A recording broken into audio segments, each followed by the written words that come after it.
Ladies and gentlemen, dear friends, today I have a great pleasure and actually a great honor to introduce to you His All Holiness Archbishop of Constantinople, the Ecumenical Patriarch Bartholomew.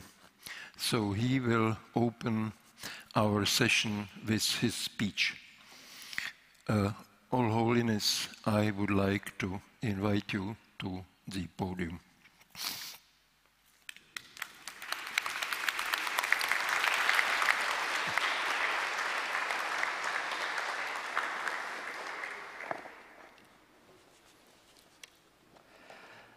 Distinguished participants, honorable guests, ladies and gentlemen, good morning. This is the second time I participate in the Forum 2000 conference, and I am very happy and honored indeed. It is a great joy to participate in this 23rd Forum 2000 conference and an honor to address this distinguished audience. We express our wholehearted thanks to the Executive Director, Mr. Jakub Klepal, for the gracious invitation, and we congratulate the organizing committee for this auspicious occasion. 1989 marked the beginning of the disintegration of the Eastern Coalition and the end of the period of the Cold War. However, it was not the end of history. In the sense of the already certain and stable global dominion of the market economy and of human rights, or the prevalence of freedom and prosperity, according to the model of Western democracies, characterized by philosopher Karl Popper as the best politico-social systems which mankind has experienced in its historical trajectory. We shall not comment on the well-known and widely discussed views of Samuel Huntington on the clash of civilizations, which, in his view, replaced the rivalry among the great powers as dominion over the global politics of cultural rather than economic conflicts. Nor shall we comment on his position that the next world war, if there is one, will be a war between civilizations. What is certain is that after 1989, the age of prosperity, justice, and democracy did not finally arrive, but instead we came to know a world full of military conflicts and religious clashes, terrorist attacks and 9/11, globalization and contestation of the universality of the human rights, wars in the former Yugoslavia, Afghanistan, Iraq, and Syria, the emergence of new players like China and India, the shrinking of the welfare state and recurring financial crisis, together with the astounding progress of technology and internet. On the basis of the reference point of this forum, namely frustration with democracy, we shall instead focus our address on three issues: A, globalization and its consequences; B, the state of human rights in the last 30 years; and C, the presence of religion in the public sphere. First, in recent years, we have experienced a serious economic and social crisis, related to the process of globalization and the so-called fundamentalism of the market, the rise of poverty, as well as the increase of mass migration and emergence of ecological problems.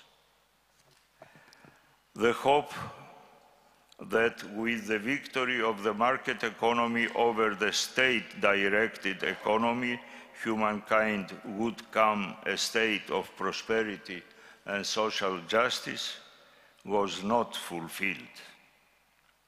Of course, it is an oversimplification to characterize globalization as development directed by powerful non-state economic centers. Globalization has many centers and many faces, like our polycentric and multifaceted world.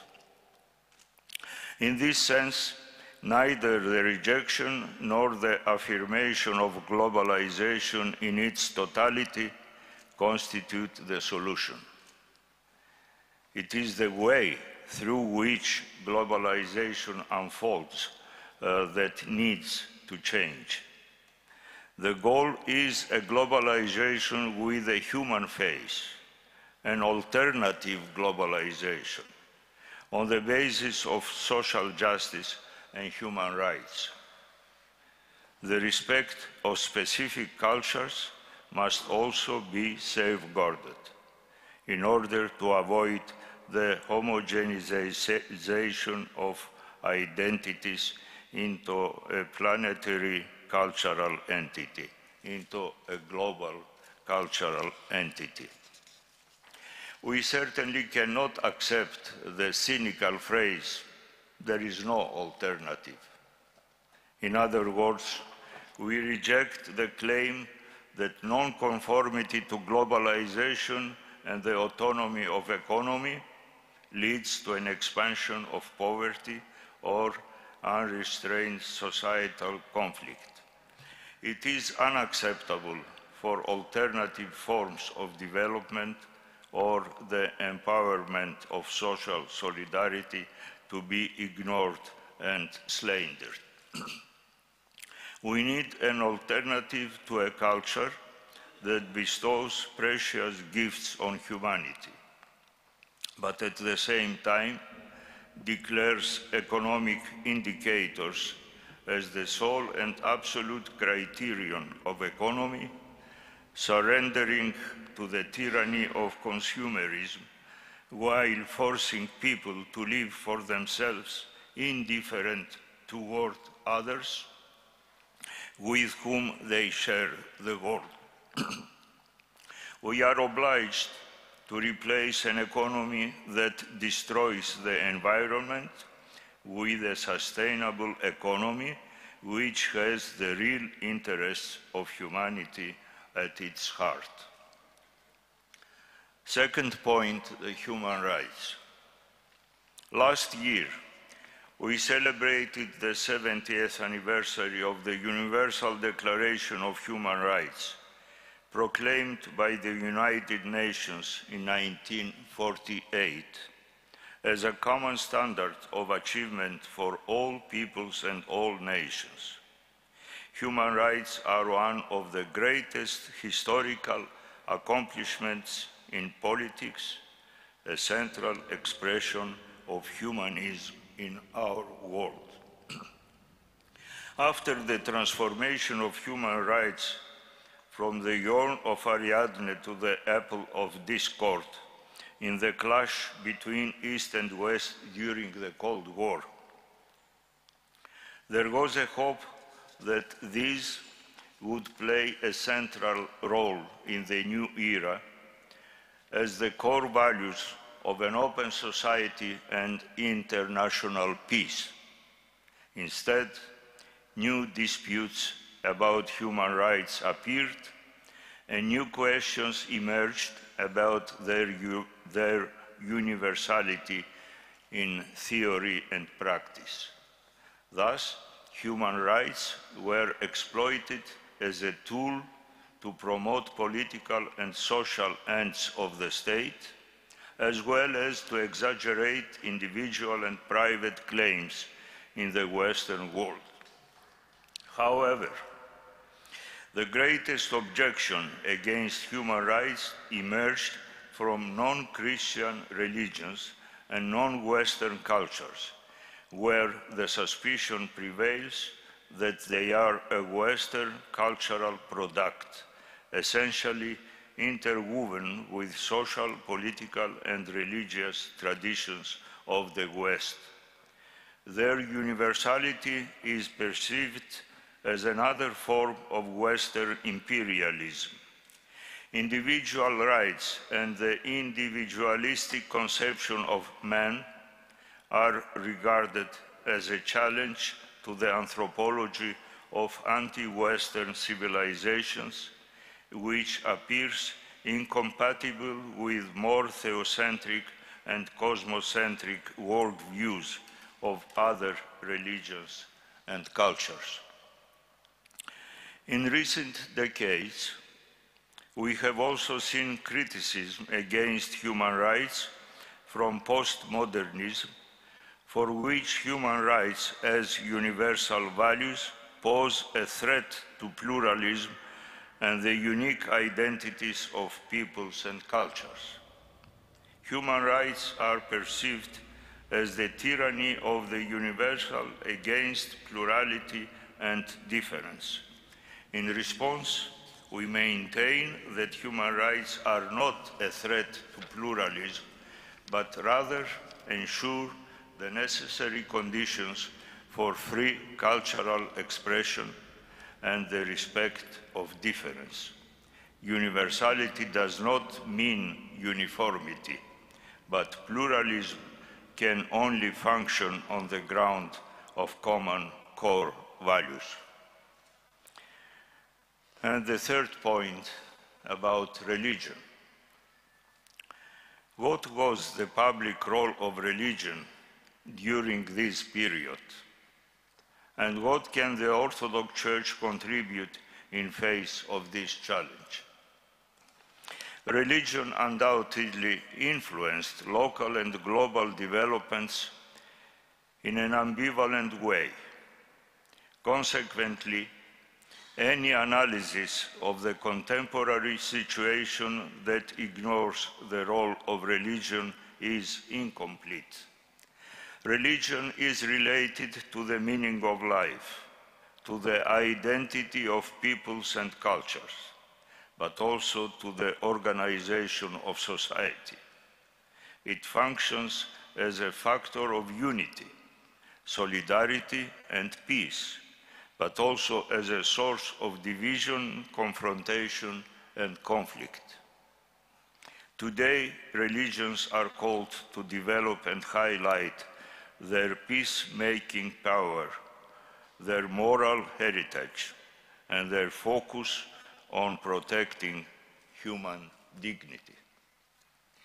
The Orthodox Church is often accused of neglecting the world for the sake of spirituality, centered on worship and liturgy while ignoring social problems, of turning solely toward the divine kingdom in the future while disregarding contemporary challenges.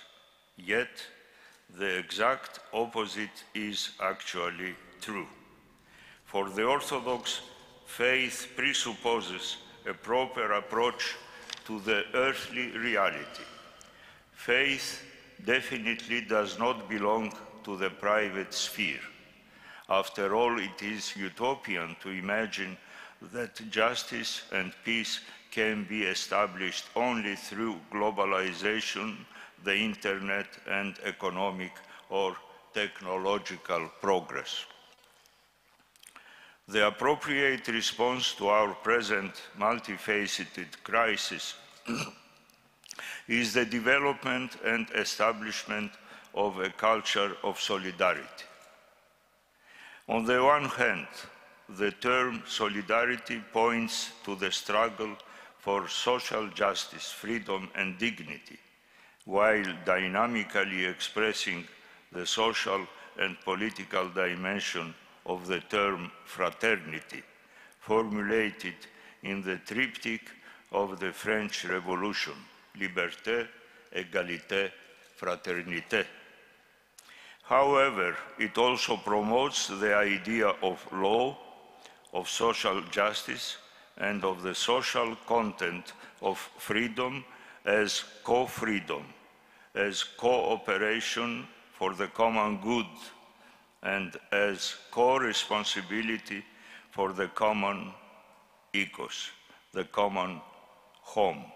That is why our Ecumenical Patriarchate is working for the protection of the natural environment. Since 30 years almost, we have organized, we have convened 9 interfaith and international environmental symposia, always sailing on a boat in the Amazon, in the Mississippi, on the Danube, in the Adriatic Sea, Black Sea, Baltic Sea, Greenland, and so on, in order to create awareness, to inspire, and to sensitize people, and especially young people like you, to more respect and more love and protect the natural environment, the creation of God. Every year on the first day of September, which is the beginning of the new ecclesiastical year for the Orthodox Church, we issue an encyclical letter from the Ecumenical Patriarchate proposing some new things, new ideas for the new year, and we try to continue our involvement in this process in favor of the natural environment. On the other hand, solidarity points to Christian fraternity, to the unconditional love of our fellow human beings, and to the unbroken bond between the love toward God and love toward neighbor. Thus, solidarity holds together the two unshakable pillars of humanism and freedom. On the one hand, justice, and on the other hand, love. Distinguished participants, dear friends, as Ernst Wolfgang Böckenförde stated, the democratic society lives from powers which cannot be created by itself.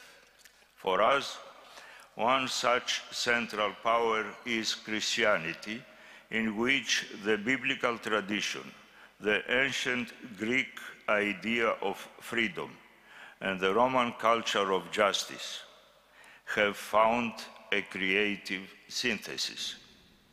We believe that all of humanity needs such a grounding, as in Plato's statement that God is the measure of all things, formulated against the principle of Protagoras that man, not God, is the measure of all things.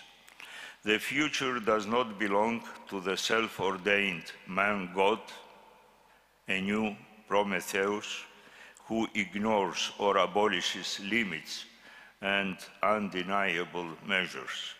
All attempts to establish a just society need reference to an absolute. In this spirit, we are skeptical about the characterization of contemporary Europe as a post-Christian Europe. Europe's secularized present cannot be separated from its religious past, inspired and formed by Christian culture. Any retreat of Christian consciousness, thank you,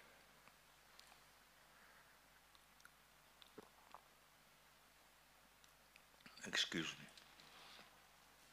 Any retreat of Christian consciousness in Europe ultimately has a negative impact on Europe's self-consciousness and identity, which will in turn affect the respect and validity of human rights.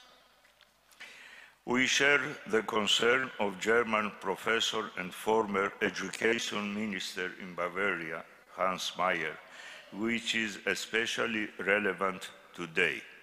I quote, "Do we ultimately know if the social state will survive after the devaluation of love for our neighbor? Wouldn't solidarity for our neighbor disappear if he were simply a stranger, the other, the competitor, or even the enemy? Is it possible for social responsibility to exist when the right of life of unborn children and of the elderly is disputed? Will human rights continue to exist when humanity and the Creator have disappeared from the forefront in a clash of civilizations?" End of quotation. As correctly observed, the history of freedom does not begin with the birth of modern human rights. Indeed, in Europe and across the world, Christian churches were and remain a place where true freedom is experienced and witnessed. The core of this freedom is not the claim of any rights, but instead the renunciation of individual rights for the sake of love, which does not diminish the importance of human rights, but actually increases our concern for human dignity and basic rights. In this sense, Christians are more humanist than humanists themselves, because the struggle to protect the human beings is not just a moral imperative, it is a commandment of a loving God. Thank you for your kind attention.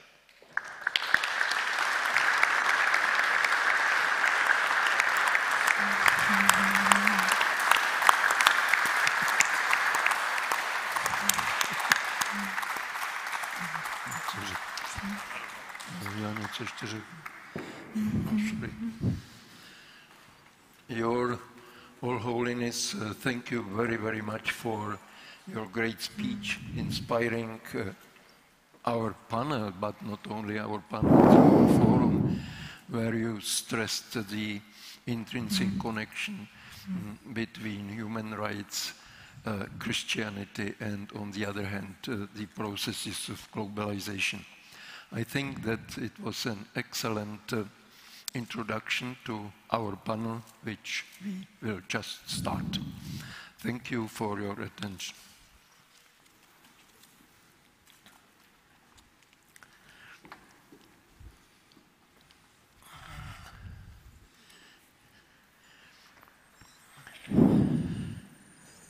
So, let me introduce our panel, which, as you see on the screen, has the title Responsible Politics for a Livable Planet. I would like to introduce the members of the panel, which is on my left, Ralph Fix, who is the president of the Center of Liberal Modernity in Germany. Then Sasha Vondra, who is a member of European Parliament and former minister of this country, and Lucia Smolkova, who is the representative of the movement Fridays for Future. We are living in a period of time and the era which we call Anthropocene. Anthropocene mean that it is the era of men, of prevailing might and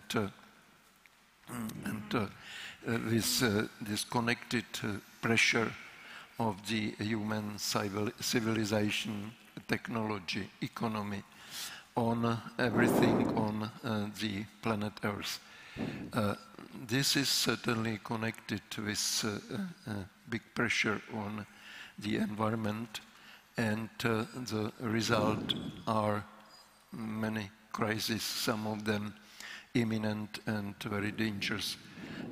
Certainly this is the climate crisis, this is the loss of biodiversity, this is the pollution of land and oceans. So the question of our panel is quite simple. What to do with that?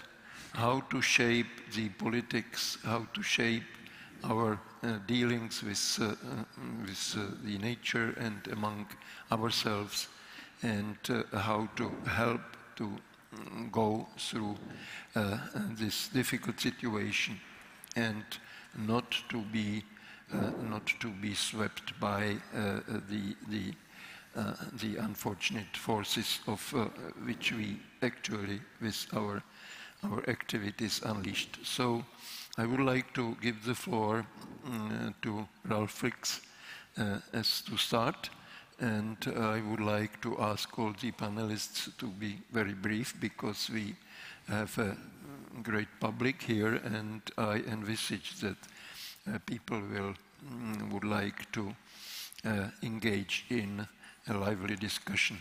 So you have the floor. Thanks a lot. I guess we really are in a historic moment where the future of mankind is at stake.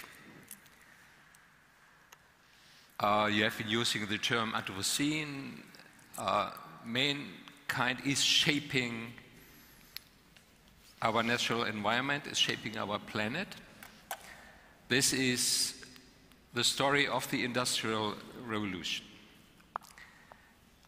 And the Industrial Revolution, starting around about 200 years ago, at one hand was a marvelous success story. It started with 1 billion people living on Earth, and the average life expectancy was around about 37 years. This was around 1800, the early 19th century. Meanwhile, more than 7 billion people are living on Earth, 7.3. And the average life expectancy has grown to more than 70 years globally. Healthcare, education, living standards, opportunities, this is all a success story.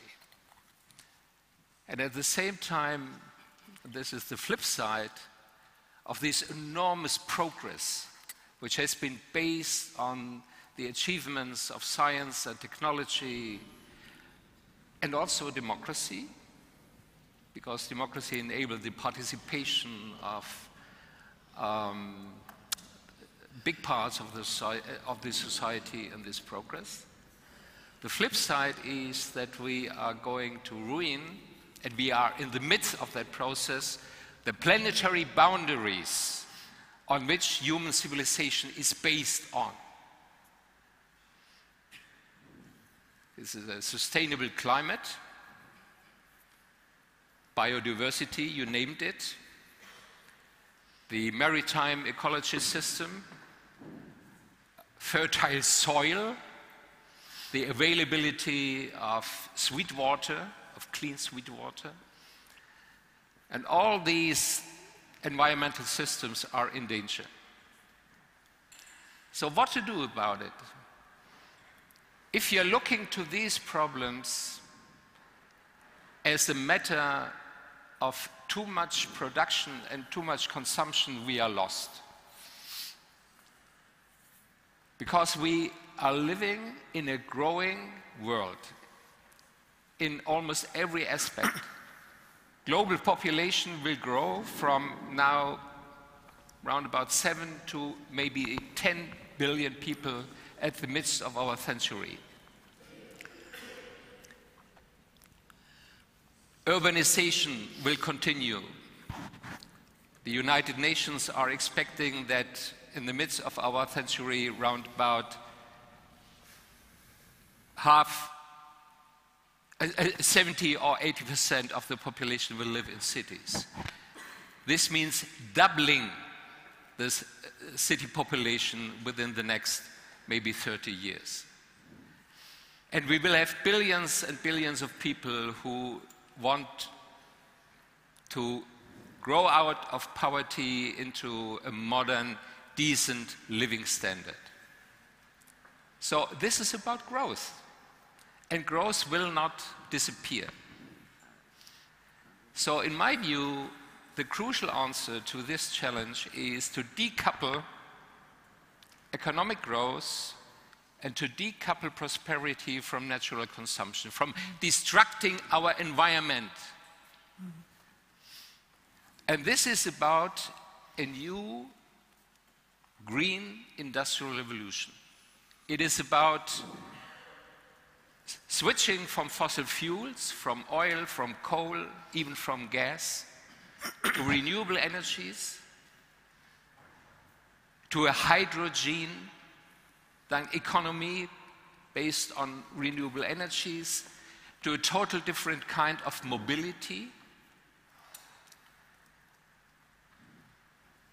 Another kind of agriculture, I would say a combination of high-tech and bio, or the organic agriculture.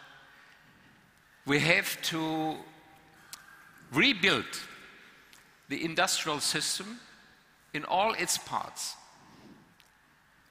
And at the same time, of course, it's a challenge to our lifestyles. Lifestyle matters, individual responsibility matters. Eating meat, or we must not take every flight for a short weekend in London or whatever.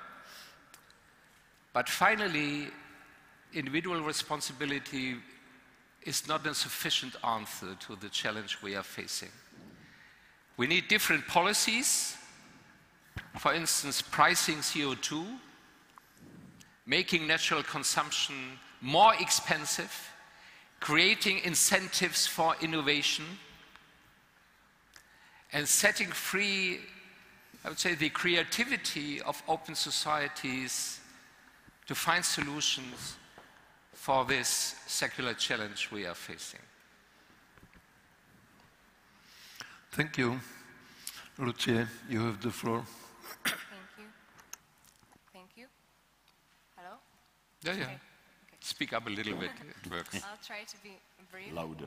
So, I would like to use this opportunity to say a few words of gratitude, as our movement doesn't do it very often. So, I would like to thank to the generation of our fathers and mothers, to you and all the others who took great part of fight for our freedom that we experience. But I'm quite suspicious about how we were able to adapt it, also the other part of freedom, and that's responsibility for our decisions. We have plenty of options, but we are not, as a humankind, very responsible. And we don't really see or take as a great measurement the outcomes of our actions. And that has a great impact on the environment as we see it. So why are students in the streets? Because they fight for the most fundamental human right of all, and that's a livable environment. without which we fail upon all else, human rights. I would like to challenge a little bit our thinking and say that even if it's not really close to reality and it's an ideal, it would be great if we can think as citizens of the world and we can cooperate between each other, because climate change, as I'm trying to see it, is in a way a challenge of humanity. It's a challenge of our morals, it's a challenge which is asking us to do things because they are right, not because we have immediate outcome from them. And that's quite a huge shift for us to do if we want to success. So even if it's quite just a huge ideal, I would like to challenge us and say, let's try to see the world from a different point. Let's think as the citizens of the world and let's try to cooperate, because otherwise we cannot succeed. Thank you. Thank you. Sasha, you have the floor. Good morning, everybody. I think we need to find the right balance here for our moving forward. On one hand, no doubts that the environment is one of the greatest challenges of our times, that we need to do more. No doubts we need to protect the forests, no doubts that we need to protect the biodiversity, the animals, plants. I was myself doing this for 7 years with the birds when I was outside of the government.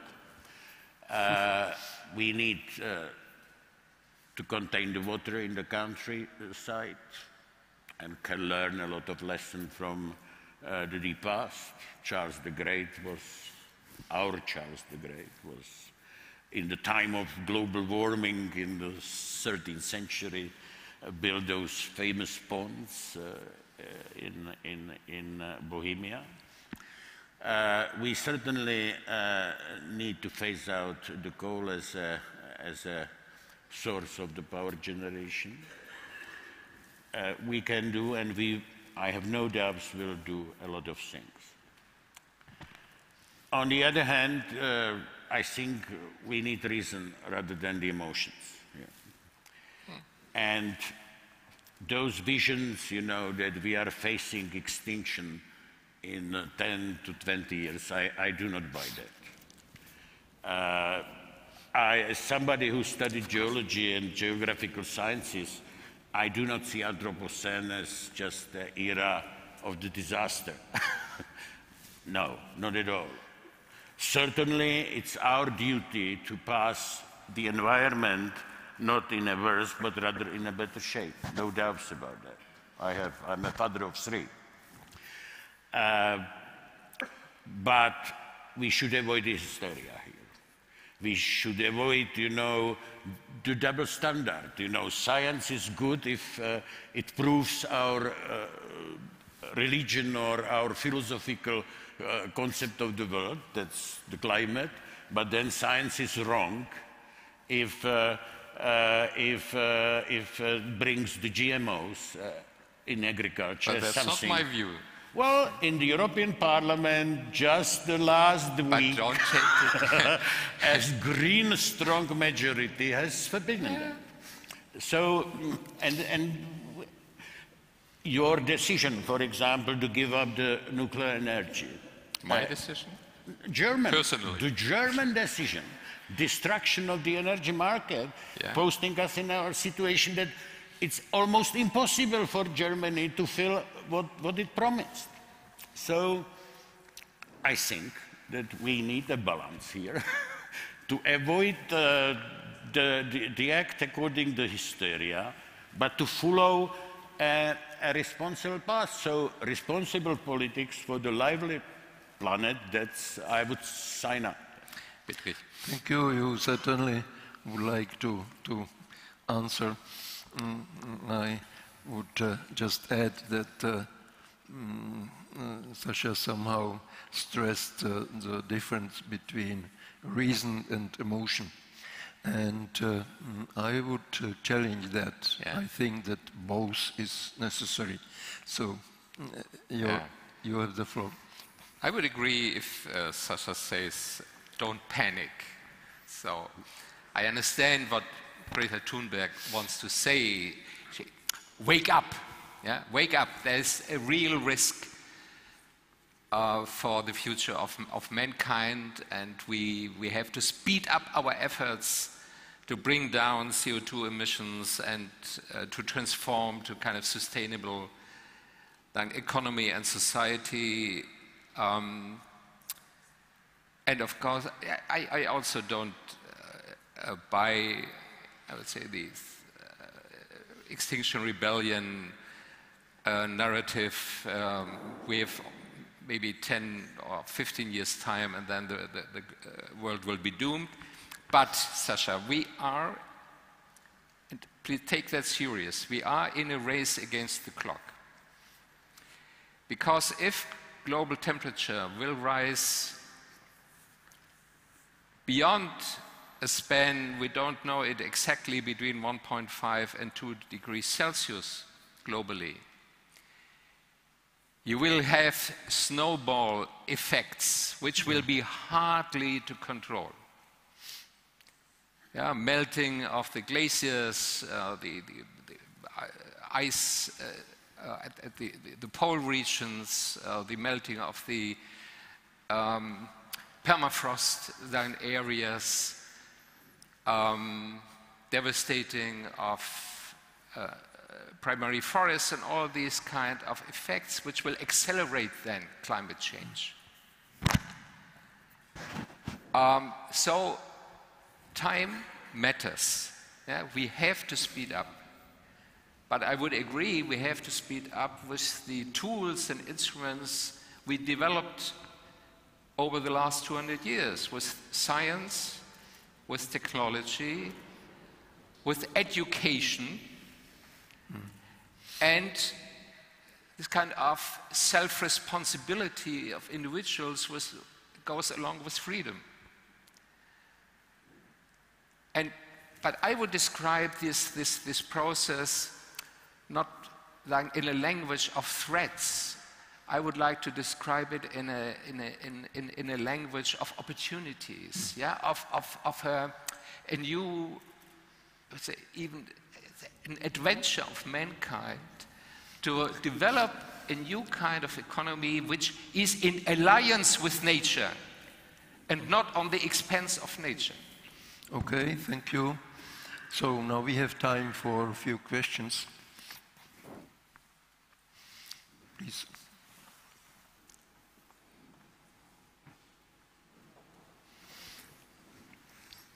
Tam se hlásil pán. Tamhle.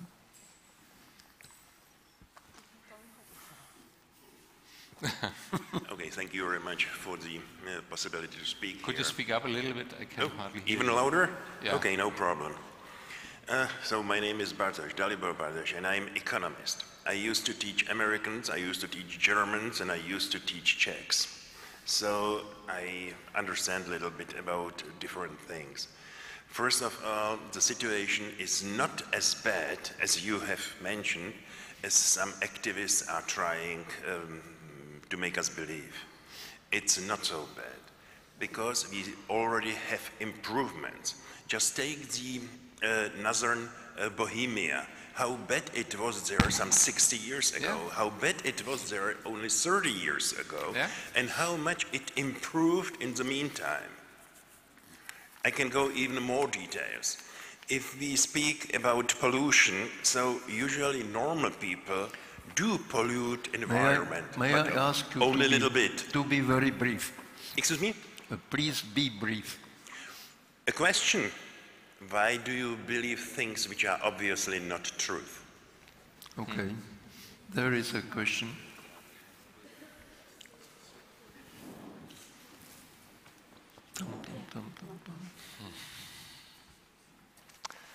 Thank you. I'd like to pick up on that last point.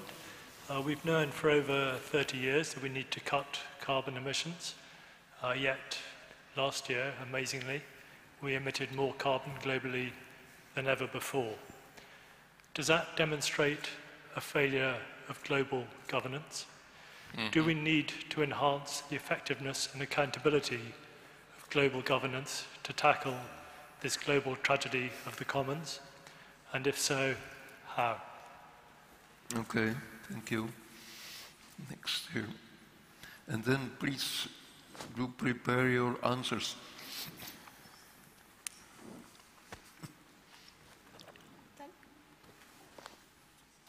Hi. Hello. My name is Constantinople. I'm from Russia, and my question is actually to Lucy. It's all fine with the environmental protection and things like that, but frankly, as you probably know, there are much fewer takers for your cause east of the order than west of the order.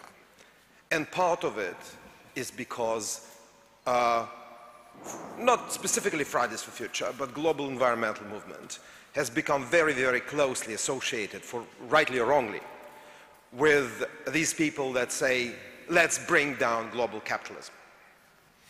And this, I think, creates a very, very strong backlash in countries that lived under one dominant ideology for most of the 20th century. My question is, as an activist, does it worry you? Okay, so last question, and then the answers, please.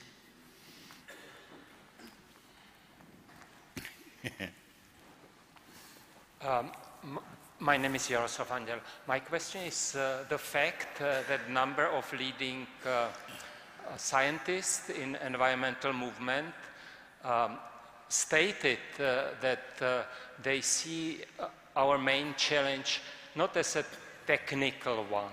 We have technologies to address the issue, but their argument is that the main issue is cultural one, spiritual one. And I wanted to ask you, what is your answer to that question? Okay, so please, each of you have just 1 minute. So, Lucia. Should I start? Okay. So I'll probably answer the straight question addressed to me. In a way, I have to say I agree. I'm worried too. And I see in the movement sometimes claims and things that I strongly disagree with. But it's probably part of the process, trying to cooperate even with people who have very different point of view on things and how they should be done or solved and so on. I experienced it in New York on the summit largely, that there was a portion of youth which I couldn't identify with at all. But what was important for me in that was that these people, despite of the differences, have the will to put their time and effort and all they could to really change something. And they were most of the time willing to have a conversation and exchange points and to hear, okay, I have this opinion, why do you have different? And sometimes you probably don't change really the opinion of others, but you can move somewhere. But when I look into the politician's sphere, let's say, sometimes I'm missing especially the real will to do things and to talk, discuss and find solution even in boundaries. But definitely, yeah, the movement is very variable and there are many people I personally don't agree with. Thank you. Sasha? Well, I was carefully listening to Lucy, and that was the voice of reason, not of the emotion. So congratulations. I think it's exactly about this. And look, there are two young people. We are talking about. One is Greta. You know, if you Google, that's about millions, hundreds of millions. You know, the people are regretting illogically that she did not get the Nobel Peace Award. On the other hand, there is this, what is this, Boyan Slat? Have you heard about? Not even. It's if you Google that, it's about hundreds, thousands, no more. It's a 21 or 2-something-year-old guy who is trying to find a way how to fight the plastic in the Pacific as a young boy. So that's exactly, you know, a concrete proposal to this young idealism that the Czechs could, you know, do something, you know, to promote what Boyan is doing, because I think this can make an impact. And this is the voice of the reason rather than the voice of the emotions. Thank you. So, last word. Yeah, just two quick remarks. The first, is it about culture? To a certain extent, yes. I said it in the beginning, of course, lifestyle matters. But if you look at this size of the challenge that we have to reduce CO2 emissions in the industrialized countries by 90% and more, do you really think we can achieve that with changing our lifestyles? Sorry, this is simply illusionary, if not ridiculous. Yeah? So the core is about technology changing the quality of our energy system, of our industries, of our agriculture, of the mobility system. You know, global air traffic is growing by 4% per year. In China alone, they are building 100 more airports. So will people refrain from flying in the future in a globalized world? Or do we have to reinvent air traffic, make it sustainable, make it CO2 neutral? This is the challenge we are facing. And according to the question global governance, yes, we have a failure of global governance and we have a failure of global markets because of the externalization of environmental costs. Yeah, you can look at the climate crisis as the result that producers can dump CO2 without cost in the atmosphere. And market economies will only work if you have real prices reflecting the costs. And this is one of the major policy challenges, to reframe markets in a way that environmental costs can no longer be externalized but have to be reflected in the prices. Okay, thank you. Still some words by Sasha. Just global governance is a nice ideal, but it should not be to the price of losing democracy. And that's maybe even a greater challenge than the environment for the humankind. Yeah, I agree, and I must also agree with the comment that it is not definitely not, but you said it, it's not definitely the issue of technology itself. It really must bring and is somehow dependent whether we would be able as a mankind to change our culture and to really take very seriously our responsibility, our new responsibility, which is upon us within this era of Anthropocene. So, Lucia, something to add? Something to end, okay.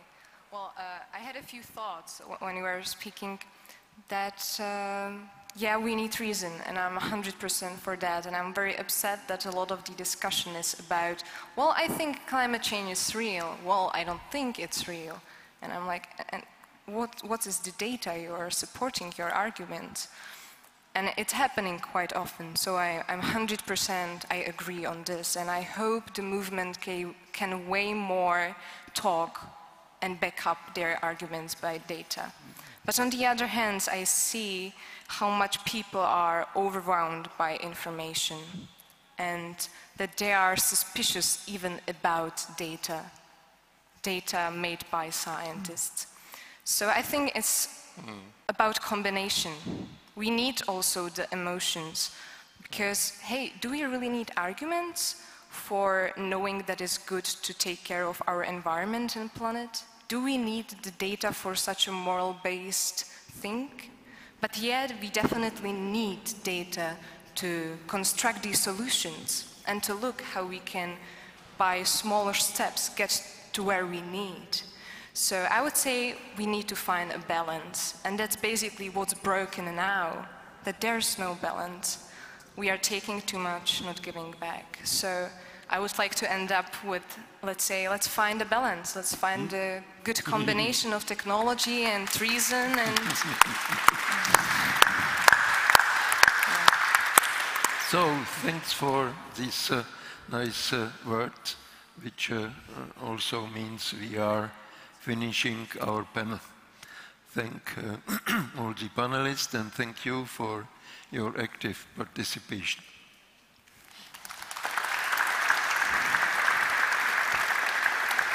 Tak to bylo krásné.